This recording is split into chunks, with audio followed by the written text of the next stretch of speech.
In 1965, Singapore was expelled from Malaysia. Not left, expelled. Its Prime Minister, Kuan Yew, wept on live television.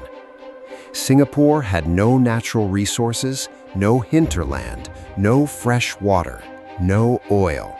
It was a small island of fewer than 2 million people with no army, sitting at the end of the Malay Peninsula. Every expert who looked at it saw a country that had no reason to survive.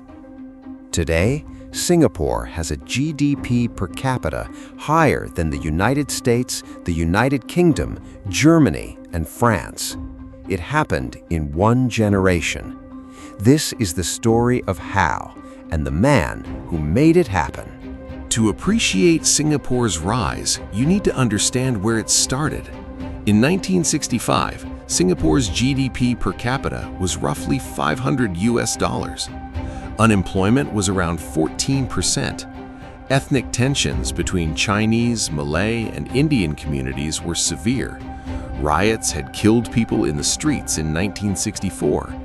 Housing was overcrowded and unsanitary. Most of the population lived in slums. There was no reliable clean water supply.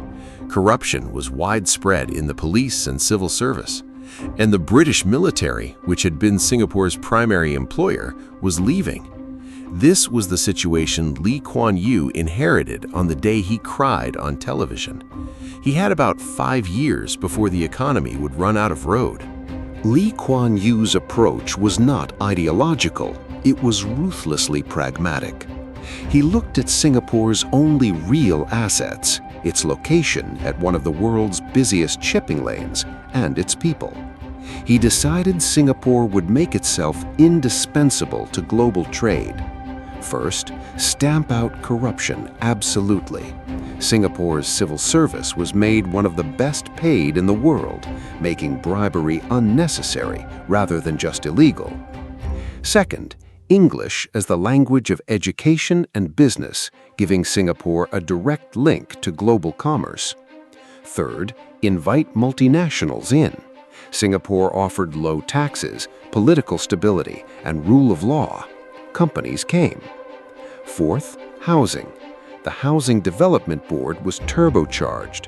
Within a generation, over 80% of Singaporeans lived in government-built public housing, clean, affordable, and owned, not rented. Fifth, meritocracy. The best minds in Singapore were identified and cultivated regardless of ethnic background. The results were spectacular, but the methods were not gentle. Kuan Yew ran a tightly controlled state. Opposition politicians were sued into bankruptcy. The press was not free. Singapore's success came with a political trade-off that Singaporeans largely accepted: prosperity in exchange for limited political freedom. Between 1965 and 1990, Singapore's GDP grew by over 8% per year, almost every year. It went from a trading post to one of the world's leading financial centers. Changi Airport, regularly voted the world's best, is a product of Singapore's obsession with excellence as a national strategy. Its port is one of the busiest in the world. Its financial sector rivals London and New York for certain types of transactions. Healthcare and education outcomes rank among the best on the planet. And this in a city-state with no oil, no minerals, no farmland, no rivers, and no hinterland.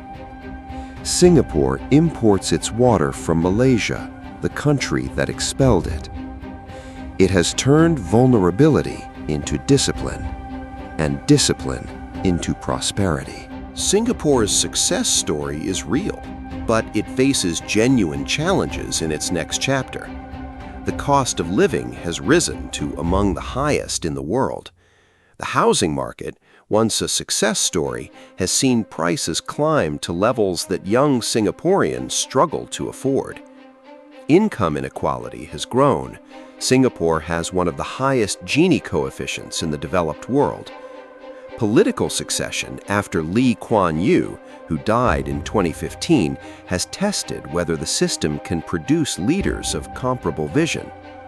The People's Action Party has governed Singapore since 1965, the only country in the world to have been ruled by the same party for this long, while still holding elections.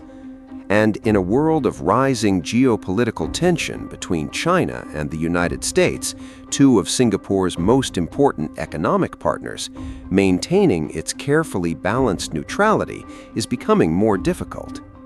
The impossible rise happened. Sustaining it is the harder task.